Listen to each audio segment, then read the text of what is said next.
Hi, welcome back to my channel do to nature food and more. ಇವತ್ತಿನ ದಿನ ನಾನು ಅನ್ನ ಒಗ್ಗರಣೆ ಹಾಕೋದು ಬೇರೆ ರೀತಿಯಿಂದ ತೋರಿಸ್ತಾ ಇದ್ದೀನಿ. ಅದೇ ಚಿತ್ರಾನ್ನ, ಅದೇ ಮತ್ತು ಟೊಮೆಟೊ ಭಾತು ಮಾಡ್ಕೊಂಡು ಬೇಜಾರಾಗಿದ್ದರೆ ಈ ರೀತಿ ಒಮ್ಮೆ ಟ್ರೈ ಮಾಡಿ ನೋಡಿ. ಇದಕ್ಕೇನು ಅಂತಂದರೆ ಚಟ್ನಿ ಮಾಡ್ಕೋಬೇಕು. ಮೊದಲು ಅದಕ್ಕೇನು ಹಾಕಬೇಕಂದ್ರೆ ನೋಡಿ, ಹಸಿ ಕೊಬ್ಬರಿ, ಸ್ವಲ್ಪ ಪುದೀನ, ಸ್ವಲ್ಪ ಕೊತ್ತಂಬರಿ, ಹಸಿಮೆಣಸಿನ್ಕಾಯಿ ಮತ್ತು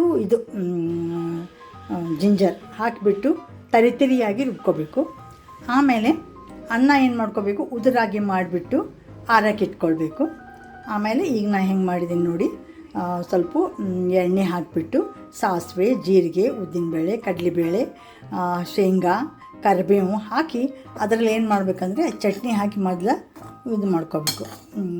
ಚೆನ್ನಾಗಿ ಮಿಕ್ಸ್ ಮಾಡ್ಕೋಬೇಕು. ಆಮೇಲೆ ಉದುರಾದ ಅನ್ನ ಹಾಕಿಬಿಟ್ಟು ಉಪ್ಪು ಹಾಕಿ ನಿಂಬೆಹಣ್ಣು ರಸ ಹಿಂಡಿ ಈ ರೀತಿ ಮಾಡ್ಕೊಂಡು ನೋಡಿ. ನೀವು ನೋಡಿ ಎಷ್ಟು ಚೆನ್ನಾಗಿ ಆಗಿದೆ. ಟೇಸ್ಟು ಅದು ಬೇರೆನೇ ಇದು ಬರ್ತದೆ, ಇದು ಎಲ್ಲದಕ್ಕಿಂತ. ಈ ರೀತಿ ನೀವು ಮಾಡ್ಕೊಂಡು ನೋಡಿ. ಚಲೋ ಅನಿಸಿದ್ರೆ ನನಗೊಂದು ಲೈಕ್ ಮಾಡಿ, ಶೇರ್ ಮಾಡಿ, ಕಾಮೆಂಟ್ ಮಾಡಿ. Thank you very much for watching my channel. Thank you.